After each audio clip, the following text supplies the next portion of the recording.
think it'd be lovely. I mean, if Charles III could undo the damage Henry VIII did, it would be fantastic. Yeah, he had to wake his children and tell them that their mother had been killed. I mean, that alone was so, I mean, and watch them boys break down and comfort them. But obviously she had a plan, and that was to capitalise. Sell jam. Yeah, sell jam, but also sell the royal family short. The terrible thing is that the king doesn't see those grandchildren. Hey guys, who doesn't want energy, metabolic, immune, and skin support? Meet Peak, a luxury brand transforming wellness with the absolute best, rare, and precious plants, cutting-edge ingredients, and formulations rooted in traditional wisdom. Their science-backed botanicals, minerals, and supplements support sustained energy, metabolic function, immune health, and radiant skin, making it easy to live each day with vitality. One of their newest essentials, the Deep Hydration Protocol, is a 2-part drinkable skincare system that keeps your body and skin hydrated while promoting better sleep, made without sugar, fillers, or artificial flavors, and crafted with natural ingredients for a clean, spa-like taste you can feel good about. Daily use supports hydration, glowing skin, improved sleep, and sustained energy. In the morning, I love BT Fountain. This is their beauty electrolyte. It helps hydrate from within, smooth skin, and gives me lasting energy. By the evening, though, I'm grabbing for the RE Fountain, the calming electrolyte. It contains a gentle form of magnesium that eases tension and helps me get deep, restful sleep without feeling groggy the next day. Wake up rested and stay hydrated all day. Get 20% off for life, a complimentary gift, and explore Peak's clean, pure ingredient products at peaklife.com/Kinsey. That's PIQUE life.com/Kinsey. This is hydration redefined. Try it and glow from the inside out. Now back to the show. Hi, all. Kinsey Schofield here. Today's guest is one of the most legendary figures in royal journalism. Arthur Edwards has spent more than 5 decades photographing the British royal family for The Sun, capturing every milestone from births to weddings to historic state visits and moments of profound grief. I mean, some of your images are they just break my heart. His images have helped shape how the world sees the monarchy. Recently, he joined King Charles III in Rome for the King's historic meeting with the Pope, a man trusted by royalty and admired by his peers. Arthur's career is a masterclass in loyalty, instinct, and storytelling through the lens. I mean, what an incredible experience. When I heard this week that you were with the king as he met Pope Leo, I said, I want to talk to Arthur about this I mean, this is the 3rd time, right, that you have been introduced to a pope thanks to King Charles? That's right, yeah. He's incredible. I think he knows because I'm a Catholic, and I've been, all my life I've been a Catholic. And he, first it was Pope Benedict, and then Pope Francis and Pope Leo last week, and it was very moving for me. I mean, especially when he told me that. I mean, let me just start at the very beginning, because when Pope Francis, I never got the pull. Only one photographer could go in, and I never got it. And I was standing outside, and Prince Charles sent one of his staff out, and he said, "Put your camera down, come with me." And I walked into the Pope's office. And the king introduced me, amazing introduction. He said, "Holy Father, this is Arthur Edwards, and he's been working with me for over 40 years, and he's a Catholic." God, I was so moved. And obviously Pope Francis was magnificent. And he gave me a medal, which I treasure. And then, I walked to my position afterwards, and I was in shock. I didn't think that was ever going to happen. And then, of course, you have one moment in your life. I've had 2 moments then. I thought that was enough. And then when I go to Rome, last Wednesday, as the king got off the plane in Rome, he said, "I hope to introduce you to the Pope tomorrow, Arthur." And I went, and he did. And once again, he said, "Holy Father, this is Arthur Edwards, and he's been working with me for many years." And Holy Father said, "How many?" I said, "For over 40 years. And the Pope smiled, and we shook hands, and I just said, "Good luck, Holy Father." I didn't know what else to say, but, and then afterwards I spoke to the Archbishop of Westminster, Cardinal Nichols. I said, "Cardinal Nichols, did I say the right thing? Good luck, Holy Father." He said, "Oh, yes." He said, he needs a lot of good luck, and so does the king. Their jobs, mammoth jobs they've got. And I realised that. And of course, then we went to the Sistine Chapel. Now, I've been to the Sistine Chapel with the late Queen, and I was impressed then. But seeing all these cardinals and choir and singers and the organ music was sensational, and looking at the ceiling, you're seeing this marvelous work by Michelangelo, and you suddenly realise where you are. But then seeing the King and the Pope on the altar, and with obviously with Queen Camilla, and the significance of it was amazing, because as Cardinal Nicholl said to me, this has not happened since before the Reformation. And when, as you know, Henry VIII, he wanted one of his first marriage annulled, and all because of Anne Boleyn, all because of a woman, and all over a woman. And there was they were praying together. But the thing that was most significant about it, the thing that impressed me most, because Holy Father's an American, they spoke together all the time. They were talking all the time, him and the King. It was like they were best buddies. It was just quite amazing. Every time they were walking from walking from the Apostolic Palace to the Sistine Chapel, talking all the time. And I just was so impressed. And because obviously with Pope Francis, it was an interpreter. Pope Benedict spoke good English, but this was special. And I realised that, the King is just an amazing man. He's very spiritual.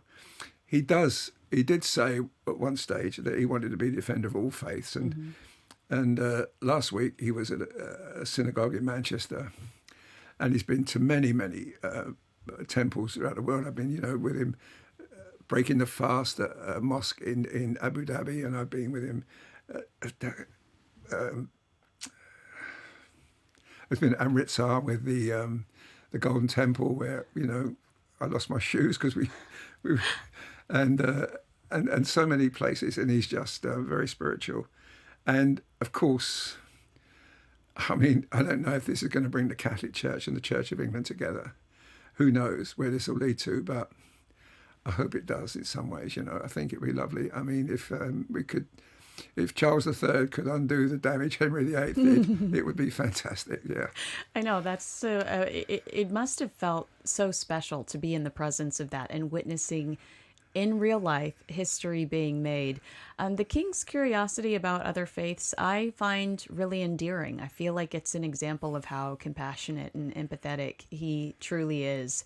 And I did see some criticism about this meeting, which I had a hard time processing, because I thought, I think ultimately his legacy is going to be one of unity, because of a lot of decisions I see him making, even after his meeting with President Trump.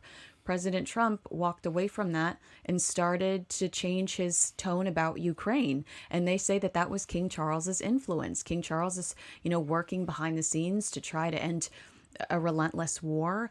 I think that unity is ultimately going to be the legacy that the King leaves. I think his legacy will be many things, one of but mainly this Holy Father, this meeting with Pope Leo was special. With President Trump, President Trump, whatever you say about him, and a lot of people, if he's ended that war in the Middle East, if he's ended that war, to me, that's an amazing thing he's done. He's knocked sense into both sides, and that's amazing. But the King, obviously, Ukraine, he's very supportive of President Zelensky.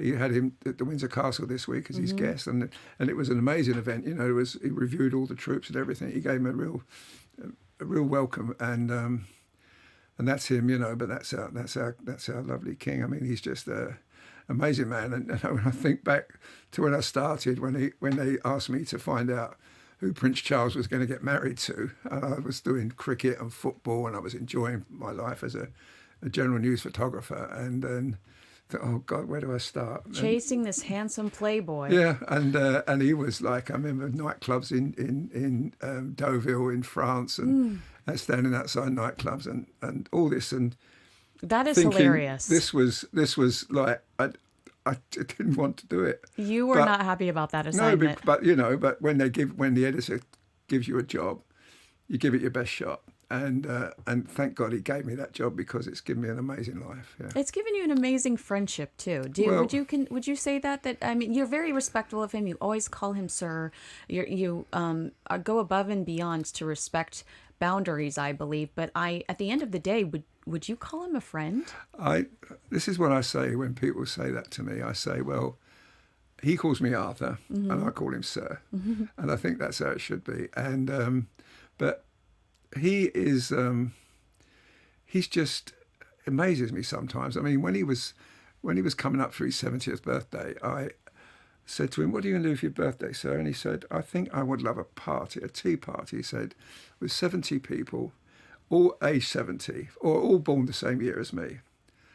So that's a good idea. Anyway, I didn't take any more notice of it. And then a month before his birthday, I get a call from his office saying, the prince, he was Prince of Wales, the prince wants to know what you're doing about this party. And how much experience do you have in party planning, Arthur Edwards? None, but I caught up very quickly. Anyway, I spoke to his staff and we agreed a place at Spencer House, which is next to Clarence House. And I went to see the editor and I said, "This is what it's going to cost." And he said, do it. And he came, and I was the host. I had to welcome him, and I remember making a speech, and I remember saying in my opening, I said, "I remember so much about our life together, sir, but I always remember the first tour I did with you. We went to Yugoslavia, and the first job was meeting President Tito, the last of the wartime leaders, and I remember President Tito saying to you, 'How's the Queen, Prince Charles?' And you said, 'Oh, she's very well.' And then he said to you, 'Would you like a cigarette?' And Prince Charles said, 'No, thanks. I came up when I was 12. And of course, he remembered that, and he laughed. And then, surprisingly, he made a speech. And then, of course, I said in my speech, I said, "Of course, it wasn't always like this, was it, sir, as you remember?" And of course, it wasn't. You know, I was very aggressive in the 80s, and when the whole newspapers was competitive for big sales, and of course it was very tough then. But he then said, he made a little speech, and he said some very nice things about me, but then he said, "But of course it wasn't always like this. I remember Arthur used to hide in the bushes." Oh my gosh. And of course, it brought the house down, and it was fun. And then he went and met all the readers, because there were all some readers there, of course. And he really did he really enjoyed it. And, I gave him a book of my best photographs of him, and we had a cake, he cut the cake, and it was a really lovely event. And so that was kind of amazing. I never thought in my whole life that would happen, because, I've had some serious sort of fingers in the chest telling off from him over the years. And at least I had 3, I remember very clearly. And but, it's... and what happened is that I went everywhere with him. Even when after we lost poor Diana, I still carried on with him. A lot of people pulled out, but I just went everywhere with him. I went to sort of, every Nigeria. I went to every rainforest he ever went to, and I saw him pleading with presidents to stop ripping up this precious resource. And I suddenly realised that this man, he's on a campaign to make the world better for people. And so, I changed completely, and he changed completely to each other, and we started to have like mutual respect. And then it's like for the last 20 years, it's been tremendous. Over 20 years. And now he has to watch you around his wife. Yeah, you're dancing with you're taking off dancing around with his wife. We had a dance. Yeah, she said, "Don't tell." There's a famous show here called Strictly Come Dancing, and after we finished our little dance, she said, "We should go on Strictly, Arthur." She said, "But don't tell my husband." So no, you might get a little jealous. Talk to me. Do you mind if I ask you, how was Prince Charles after the death of Princess Diana? Because I don't remember what the context was, but I recently said to someone, we often talk about William and Harry behind the coffin, behind the casket, but Prince Charles to me was a broken man in those. And I don't think we acknowledge enough how grief-stricken he was, and how the death of his ex-wife really affected his heart too, and I think changed him for the better. Well, Kinsey, if you remember, he had to wake his children and tell them that their mother had been killed. That alone was so. And watch them boys break down and comfort them.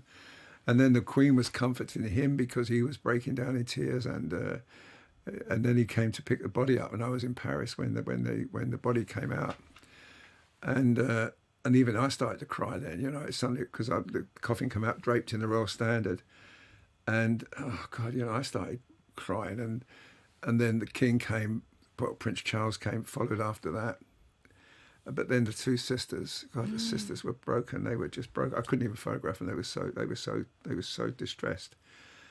And that was just amazing. And then of course the funeral where the whole country stopped, and people took leave of their senses. They were just pouring up to Kensington Palace and laying flowers, and it was like acres and acres of flowers, and it was all over the country, in Leeds and Manchester and Scotland, Glasgow. Everybody was grieving for this wonderful woman, and how was that for you too? Because you saw her when she was a young girl. Before, I would even say before she was a woman, you were capturing her on that polo field. That's right. As she had that sweet innocence about her, and you watched her evolve into this fierce woman who was celebrated for her compassion, her empathy, her fashion.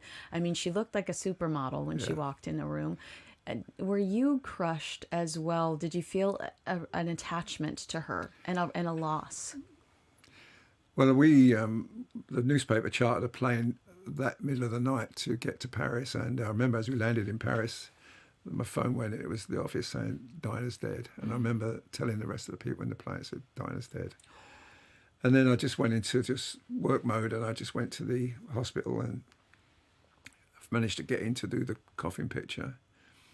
And then as I went to go back to my hotel to send the picture to London, taxi wouldn't take me because I was wearing my cameras, and they saying you're an assassin, you know, you're a killer. Oh, wow. Because there was the thought that the paparazzi chasing her caused the death. And anyway, I managed to get the picture over, but you know, I'll never forget that. And I'll never forget as the coffin came out, my wife phoned me, and I'd left her at 2 a.m.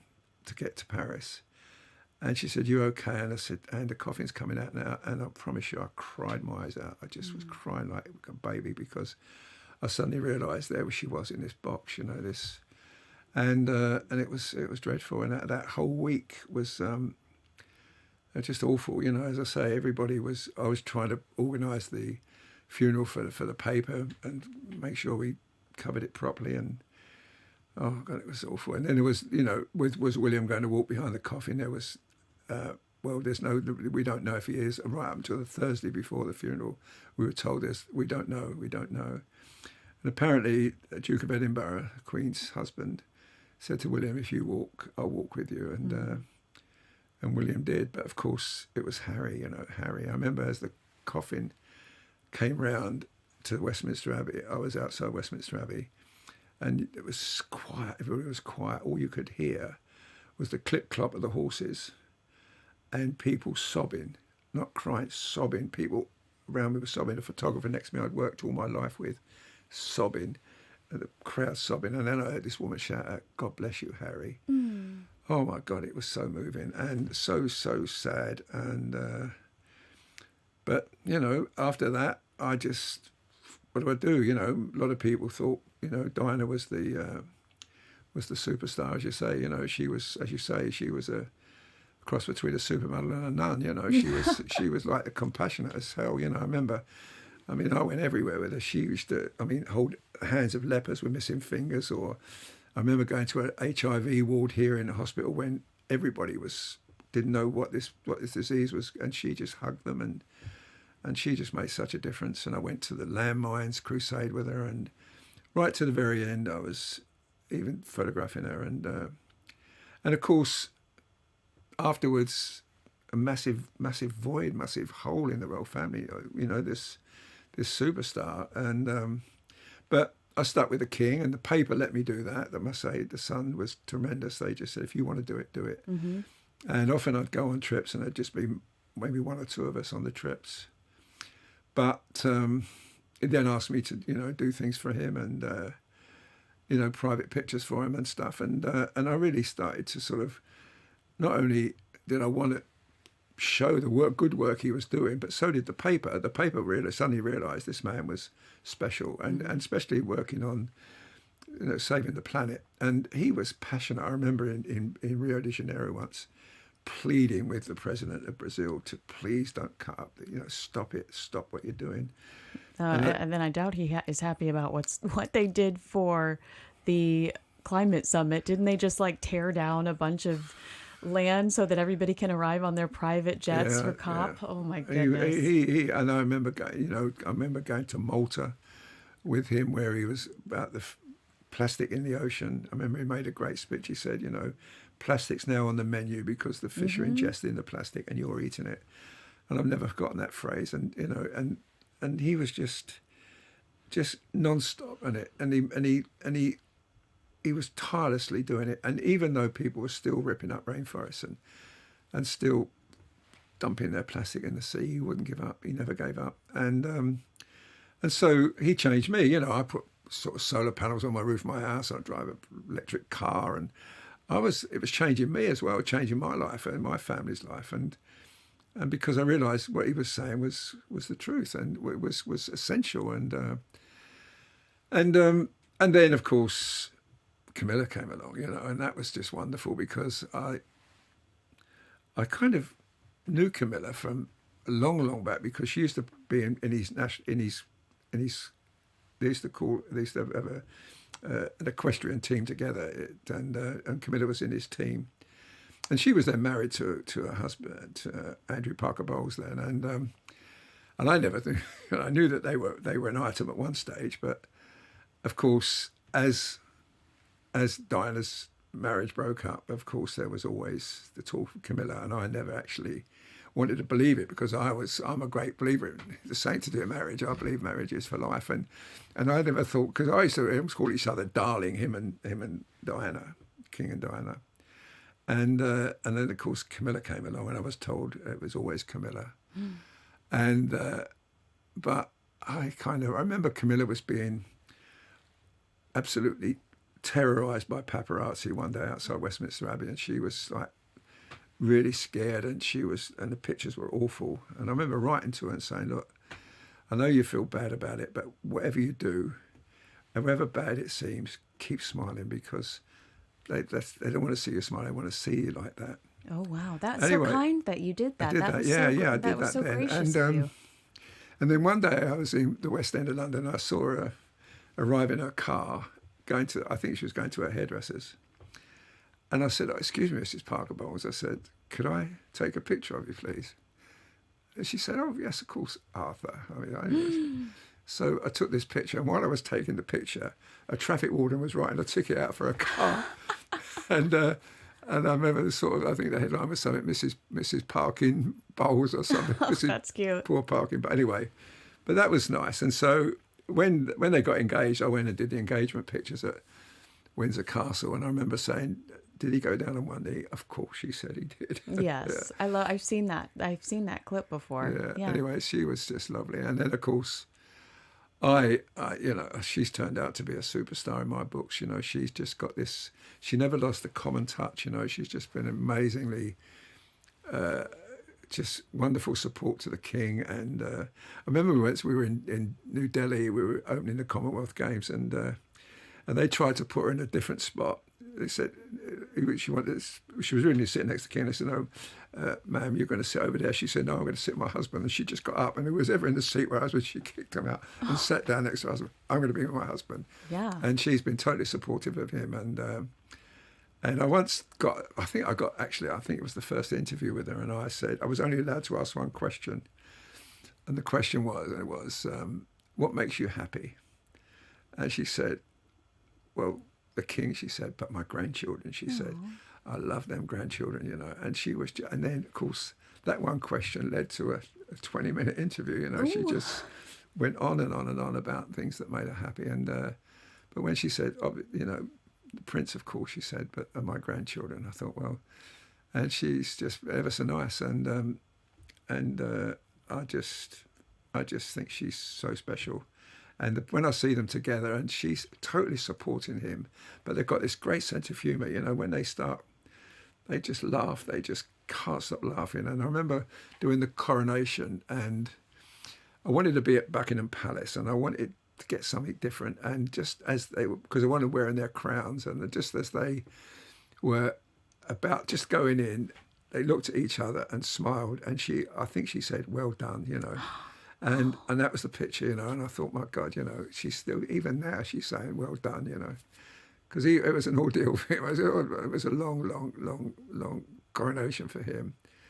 But and now of course we know he's living with cancer, and he's obviously aware of that, and he's cut back an awful lot. I mean, we went to Australia last year, 5 days, and no evening engagements, and then in Rome was just 1 day of work and back, and so he's cutting down a lot, and Prince William's going off to Brazil next week for Earthshot, which represented the King. So it's a bit like when Prince Charles did the work for Queen Elizabeth, and but he's however life, long or short, his legacy is going to be superb. Not just with what I witnessed last week in the Sistine Chapel, but the fact that he's just tirelessly doing his best for these people, this country, our people, and the things he does is amazing. I'm working with him tomorrow, and he's going to a Hindu temple. Yeah. I think it's Diwali, and he's going to celebrate with them. And last week he was in Manchester, a mosque where they had a terrible tragedy, and he was comforting him. And so, he's just, he's incredible. And I really do feel, when I started in this, covering it, I was so aggressive. I actually didn't care about anybody except getting pictures in the paper. I didn't care if it upset anybody. I remember, pictures of him pulling funny faces, and I remember walking across a public footpath near his Highgrove home, and he come galloping up on his horse, and he said, "What are you doing on my land?" And I said, "I'm not on your land, I'm on a public footpath." He said, "That's for taking pictures on." He said, "That's for walking on, not taking pictures from." And I'd been on the Sun long, I'd been 18 months, maybe 2 years. I said, "Well, at least, I'm just doing my job."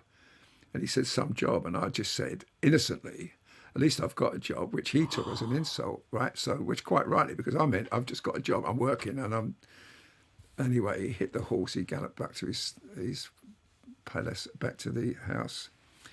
And I got my camera, skedaddled out of there as quick as I could. Anyway, the next week I talked to one of his policemen. He said, "What happened down there?" I said, "Well," told him what happened. He said, "Why?" I said, "Well, when he came back, we were sitting in the kitchen drinking coffee, and he came in and he whacked the whip on the table, and all the coffee cups flew up in the air. And he said, 'You're supposed to be guarding me.' He said, 'And Arthur Edwards is on my front lawn.'" But those days are kind of distant, but, and, one of the things I did, which I'm not very proud of, is when, of course, Diana was 5 months pregnant, and they were holidaying in the Bahamas. And I got these really cracking pictures at the time, but it was all hiding in the bushes, and I got this stuff. But, there was 10 photographers on the island trying to do the same thing. Yeah.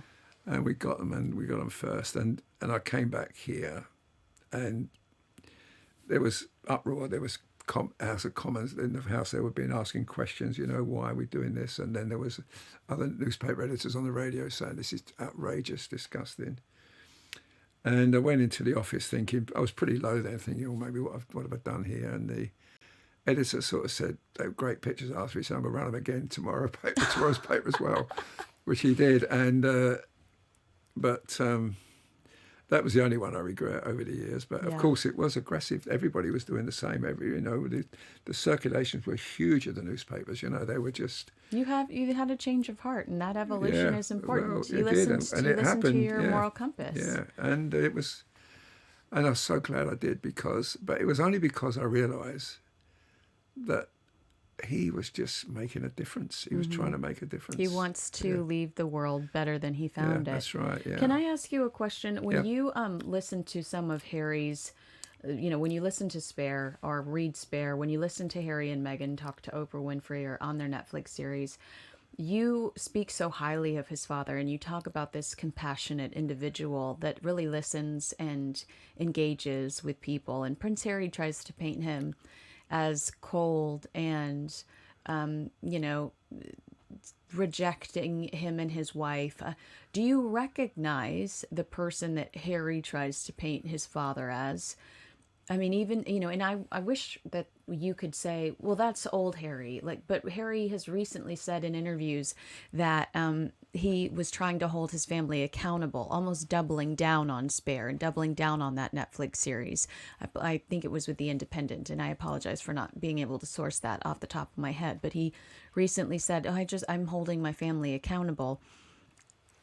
I'm listening to two very different descriptions, and I'm going to be honest, I lean more towards yours over who King Charles really is. I do think that he's soft-hearted, that he loves his family, he loves his boys, and he loves his life. And Prince Harry really paints this picture of somebody that has no heart, that could just reject his grandchildren, reject his son and his new wife. How do you process that?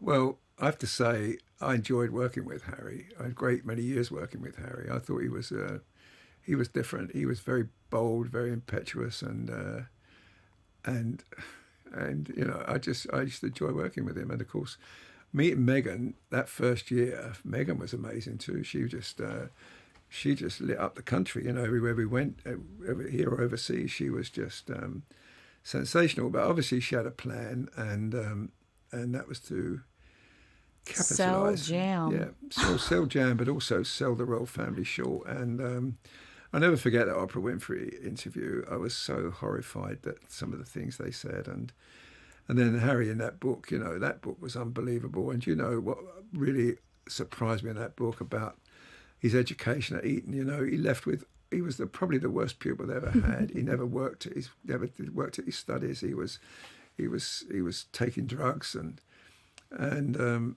living a sort of debauched life. Mm-hmm.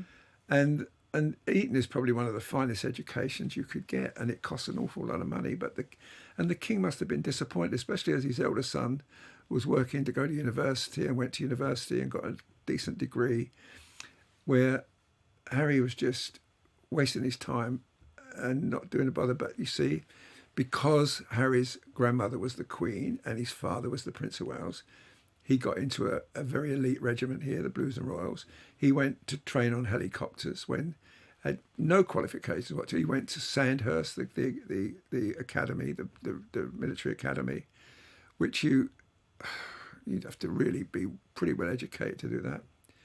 And he did it, and he was a success at Sandhurst, and he was a success and he went to war for us, and he did two tours in Afghanistan, and that's impressive. But he got all that because of who he was. And then to go to America and then trash his family, I don't know how the king can ever forgive him, but he would. And he recently did an interview when he said he wanted to see his father and he wanted to bury the hatchet, but he never said sorry. He never said, "I'm sorry, Papa.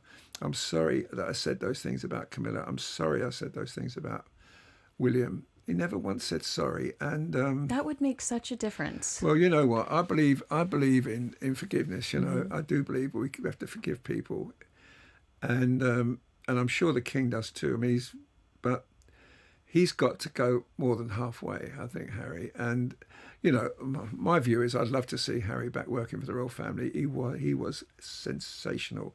I can remember doing tours with him where every day it'd be sensational pictures and But can we trust him? fun. Can No, we trust I him? don't think so. Not while he's married to Meghan. I think she used him, and she's profited. She's, as you say, selling wine and selling pots of jam and cooking in someone else's kitchen. And you've seen behind the scenes of this royal life. Yeah. Can you believe somebody would give up the opportunity? Like you're talking about all of this incredible travel you've done with King Charles, him actually changing the landscape environmentally of countries that aren't, you know, even that he doesn't spend 90% of his time in. But he's worried about this over here. Yeah. I mean, you've seen the impact this family can have, the way that they can do good, and you've seen kind of how special it is to hop on a plane and run off to all of these beautiful places.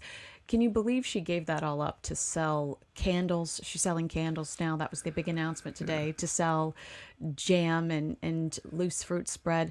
It just feels like what a shallow pursuit. And it's Harry's been left behind now. He's not involved in any of this now. Harry comes over here on his own now, and I mean, I think you find a woman in this country, in our country, over 30, who's got a good word to say about Meghan. You'd be very difficult to find one. You find one under 30, they think maybe she's a victim, but over 30, most people think that she's Conniving. Yeah, she's used Harry. She's used that title, the Duchess of Sussex.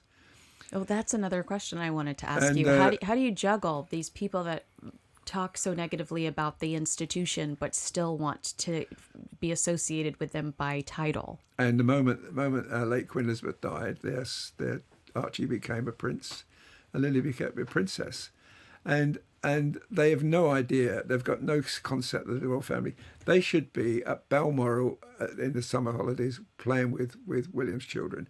They should be with their cousins. They should be enjoying the young life that they had before it. They have these huge responsibilities which faces them by accident of birth, but they don't, and we don't even see their faces because I think she would like to monetize even the pictures of her children if she could.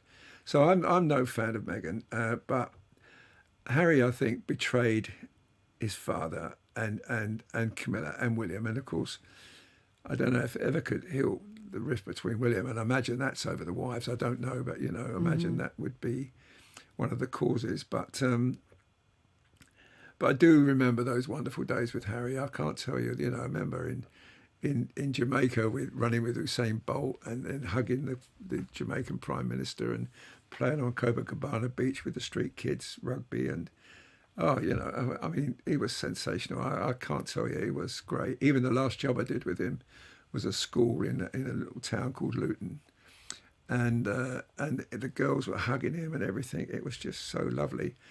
But he chose another life, and he might have made a lot of money. But you know what? Money never brought you happiness. No. Money never brought you contentment. No. It's money never bought you those sweet baby cousins. I mean, you hit the nail on the head. The fact that his children don't know William's children, that is a heartbreaking scenario. And, can I promise? of course, can I just admit to you that? And I'm sorry because I can see how passionate you are about King Charles, but boy, do I have the hots for Prince William. Okay, I'm just going to throw that out there. And I love his wife too, but Prince William is my favorite. What experiences have you had with Prince William, and do you admire the man he's become because you've watched him grow up literally? Well, at one stage, Kinsey, I remember when he was a young lad, I never thought he was going to be he wanted this job. I remember once in Switzerland, he just said, no more pictures, Arthur, no more pictures, no more pictures. He just couldn't cope with it. And then I watched. I photographed him at all levels, going to school, going to nursery, going to his junior school, then to Eton, and then to university, and watched him develop. And of course, one of the great, most important things Prince Charles had to do was to teach William to be a good king, and he's done a brilliant job. Mm-hmm. But William was. He was a lot of fun too, He was fun. I remember, he just made me laugh. I remember once we were on a plane. We're going from Lahore to Islamabad in Pakistan, and we hit a storm like a storm, and we just crashed, and the plane was being tossed over the place. And, oh my goodness! And the people were screaming at the back, and I remember the stewardesses were trying to hold the drinks trolley down they were serving, and they just hit a hole in the storm, and the pilot came on saying, we've got to go back to Lahore, we can't land in Islamabad, we go back. William came back and he said, anybody need clean underwear? And we laughed, and of course he took the whole person just laughed, 5 minutes before we were screaming and thought we were going to crash. That is hilarious. Does King Charles, because I've heard several people say that Prince William's sense of humor comes from his mother, and she apparently had a very naughty sense of humor, and you see that in some of the greeting cards that she used to give her friends. But I'd like to imagine that King Charles has a great sense of humor. You were talking about him laughing with he does. Queen He Camilla. laughs an awful lot. He sees the funny side of things. Yeah, but William is. He's just. I remember we went to a restaurant in Birmingham, and it was an Indian restaurant, I think, and as they were leaving, the phone went on the counter, and he picked the phone up, and it was someone to book a table, and he said, "Yes, what can I do for you?" "Yes, I'll just check if we can do it." "What time?" "At 2:00," and he's saying, "Yes." And he was just and Catherine was laughing her head off, and he was laughing. He was talking to this punter, and it was a great scene. And I photographed it all, and the picture is them laughing on the phone. And I waited for the customers to turn up, and I explained it all to them, and they were just amazed. But it was an awful lot of fun, and he did inject a lot of fun into his work. And he's just interesting, and he's going to be different from King Charles. He'll be a different king. He'll be much more casual. He often turns up in casual clothes. And the king, I've seen the king in the rainforest in a suit, it's different, but he will be different, and he'll do things differently, and he'll spend a lot more time with his family. He's very, very into the family. He likes to be there to read to the children at night, and to sort of spend a lot of time with them. And I think that's in many ways his first priority. Mm-hmm. And that's to be commended, in my view. I think that's enchanting. Yeah, the family is the most important thing in your life. And for me, it's been my most important. I know my job's been terrific, but family has always been very special to me. And I understand why he wants to do that. And I gave a lot of more time than I should have done to my work in my life. I think sometimes maybe I shouldn't have done that, and I shouldn't have done that. But you do it because you think that's your job and that's what you want to do. But he's going to be different like that. He's going to pace himself, and he's going to make sure that he doesn't interfere with seeing his children, and he will be different. But that's right. It should be. A king's different from the Queen. The late Queen. I think. You could sort of almost work out every engagement she came up. First of all, she would never be late, the Queen, mm-hmm. and then you would have to wait till she smiled. And when she smiled, the room lit up, and you get the picture. And she'd always, at one stage, know that you had to get a picture, and you'd have to be patient. And then the King now, of course, he engages with everybody. Yeah. He's laughing. He talks to children. He's just completely different. And William's going to be different from that. William's going to be much more. I don't think we'll be doing so many long visits overseas. I remember that first visit with Charles and Diana. We went to Australia. We were away 5 weeks. Oh, my goodness. And then India, a month. And those, they're not going to happen. William won't be doing that. You said that when you first started to get to know him, he seemed, unimpressed with the idea of this job. He was so shy. I'm wondering if he found his boundaries, and that's why he does come off as so much more confident today, because he just said, okay, well, this is intimidating, but I've decided that I'm going to prioritize Catherine and our children, and if I prioritize the things that are important to me, maybe this will be easier to navigate. The thing is, Kinsey, him and Harry as a child suffered a lot of intrusion from the media. Mm-hmm. When they used to turn up at the nursery, we'd be there. Mm-hmm. When it was when I remember one time when it was the school play or the Christmas play, and I'd be there, photographing that. And when he started his new school, they'd have another one photographer just photographing him with his new cap, with his school cap, and everybody. It would be intrusion. He changed that. Mm-hmm. He changed that completely. Now there's no paparazzi chase their children, because they can't sell the pictures. No one will rerun the pictures, because Williams made it very clear that he will sue. He would go to the courts. He took it to the French photographer who photographed Catherine topless. and he got revengeance. You know, he got them. They paid a huge amount of fine, and for that, and he stopped it, and that in many ways is admirable. Yes. Because the children go to school every day. I mean, live normally. And normally, and all right, there'll be a policeman in the school, obviously, to take care of them, but not like it was then. Hey, I mean, would you say, though, based on what you just said, because I think that this is important, that he also helped Prince Harry with his life in America?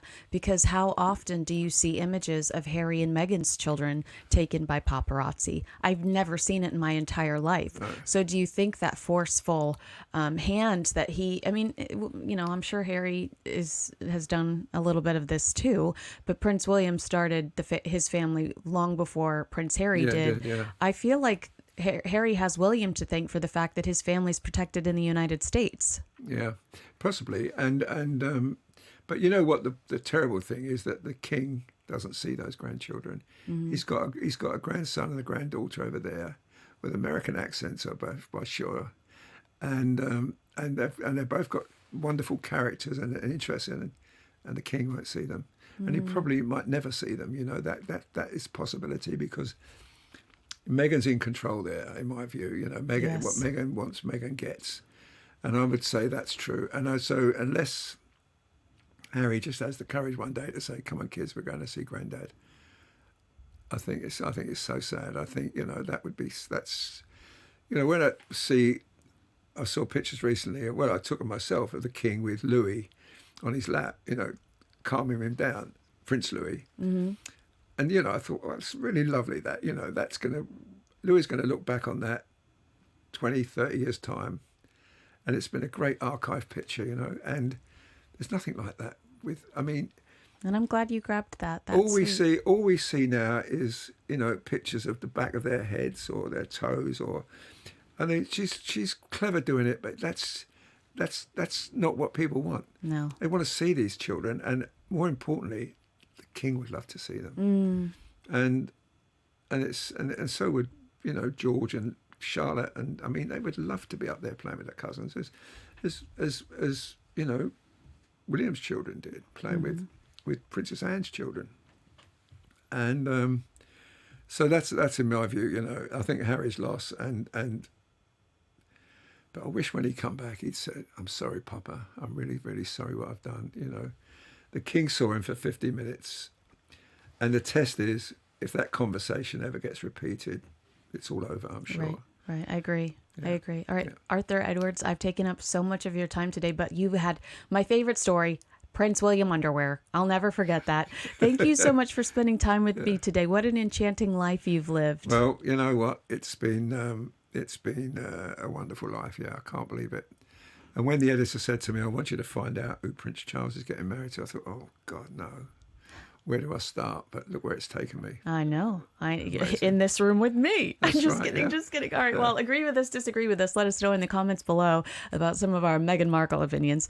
Make sure you like, subscribe, and share this video with a friend. Thanks so much for watching. Arthur Edwards, I adore you. I'm Kinsey Schofield. Bye, everyone.